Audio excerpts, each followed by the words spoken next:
Good morning, it's Harvey Jackson. I'm just going to get through some of these futures focus reports and the U.S. heat to hit this next week. Now, what kind of impact that's going to be. First off, I'm just going to cover off positions that the future we have on the futures focus reports. We're looking at this December spring wheat. Enter long futures at 610, take profit at 638.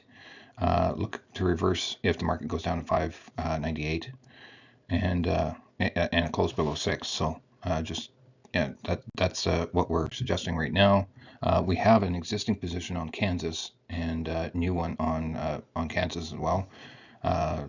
Looking at entering long position at 545, take profit at 580, stop loss and exit at 540. So another position here, we're looking at going short futures on corn on December at 434. So the market has to come up a little bit and then exit when it gets down to 403.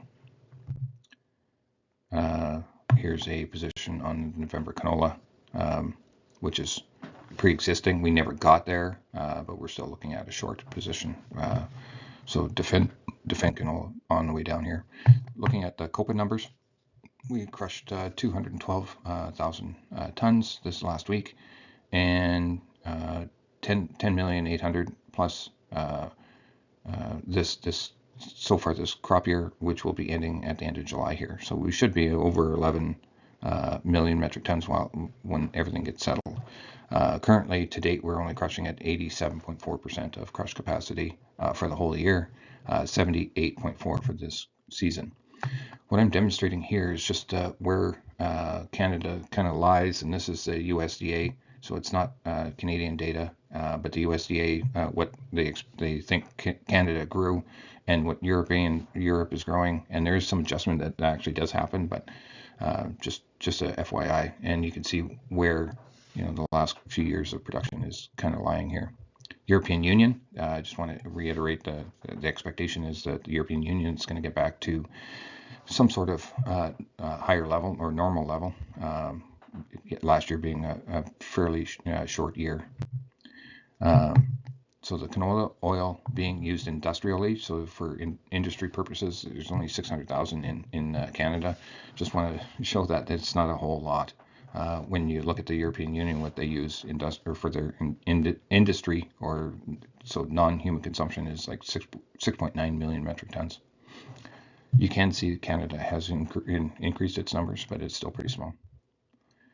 The soybean oil production in the U.S. is actually looking to have increases coming year, but still shy of what China produces, of course, as well. And you're seeing soybean oil production in the world continue to go up. But here's the industrial use. U.S. is actually leading the use of using it for renewable diesel and the like, and a pretty steady increase year over year for the world as well. But you can see the big jump. Palm oil. Indonesia is the largest consumer of the industrial use of their own products. Malaysia, and then China, and European Union may drop out of here if they kind of push forward with their deforestation plan that they kicked down the road for another year. I think that January it will get reevaluated if they're going to do it again. But you remember from a previous slide that there is still canola, or their rapeseed is actually improved. A little bit off topic here.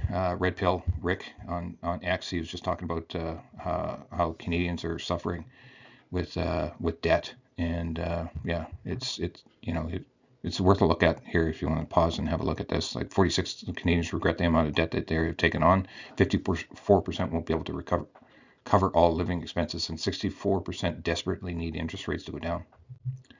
Here's Lutnick talking about our supply management. Canada is not open to us. They need to open their market. Unless they're willing to open their market, they're going to pay a tariff. That's a simple message the president has. It's fair trade. It's reciprocal trade. Why should we have our country be wide open while theirs is closed? This is an 80-year wrong. So the 80-year wrong is the supply management. And here, I'll maybe just go a little off script here, but the supply management is actually in a tough spot for the Canadian politicians, as the Canadian banks have used the supply management quota system as as an asset. So if you're a dairy farmer, you've used that very expensive quota that is considered an asset to go and borrow against and buy other land. So how do you remove that from the system? The Canadian politicians are going to have to figure this out if they continue to get the pressure, and I believe that they will continue to get the pressure from the U.S. president and the supply, the tariffs and whatever. It's going to continue. So let's quick look at the weather. You can see that the heat is sinking in there. You can see how it's shifting here, but it's, we've got 100-degree temperatures. Those are not good for plants at all. But it depends on moisture, of course. So if you look at this next map, this is the nighttime temperatures, and it still does not cool off probably enough for the total plant to respire. It requires a cooling off period. So just quick look at the CPC data, 6 to 10, quite hot, but there's some moisture in the 6 to 10 on the good part of the growing regions. The 8 to 14 days still very hot. And then you start to run out of some of the moisture. It's a little bit in the Northern Plains area. You can see on this that there is going to be some moisture in the northern area. Your all weathers service hazards map. You can see in this bullseye you've got the extreme heat warnings, and then you got the orangey color, which is your heat advisory. The storms rolling across. I'm up here. I just got a nice little storm just as we were recording here. And it looks like there might be some more on the way. And again, pop-up thunder showers might be enough. Here's your artificial intelligence European model. It does give us some moisture, but it's still way out, 2 weeks out, before we get anything substantial.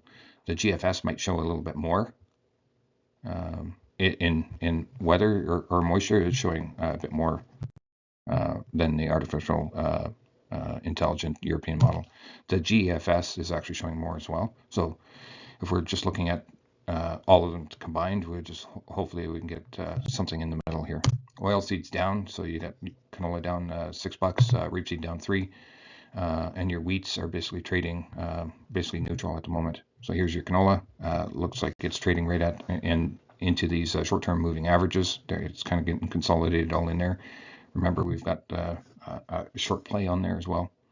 European rapeseed has pulled back and now trading right at a couple of these short-term moving averages. The price differential between rapeseed and canola is $74, and that continues. It's kind of in a neutral range. $80 to $70 is about fair market value for the difference between the Canadian and European rapeseed. Soybean oil, it's broke out of the pendant that I was talking about. Looks like it's going to trade down to the bottom. We're hoping that we can create another pendant up here, in the 62-cent range. Soybean, but I guess the anchor to soybean oil will be what is the soybean futures are doing, and there's really a whole lot of nothing at the moment. Looks like we're bumping our head against some of the longer-term moving averages and then pull back. Same thing with crude oil futures. Canadian dollar, it's been on a bit of a slide for the last 5 to 10 days, and still looking at a little bit of a pop here to maybe equalize some of those U.S. dollar in some of the brokerage accounts.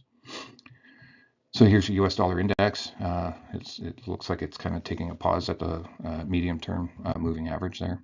Wheat, here's your position again that we're talking about. So enter long futures at 610, take profit at 638.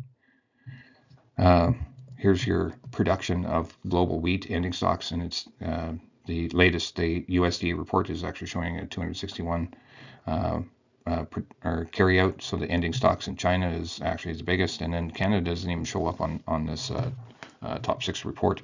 But we are going to be tightening by the look of that. The position that we have for the Kansas position is enter long, and Chicago kind of trading alongside the Kansas as well. We're looking at the market going up to this moving average and then trading down, so take some protection into the seasonality of corn. Corn ending stocks has been decreasing over the last 3 years and looks like it's going to continue.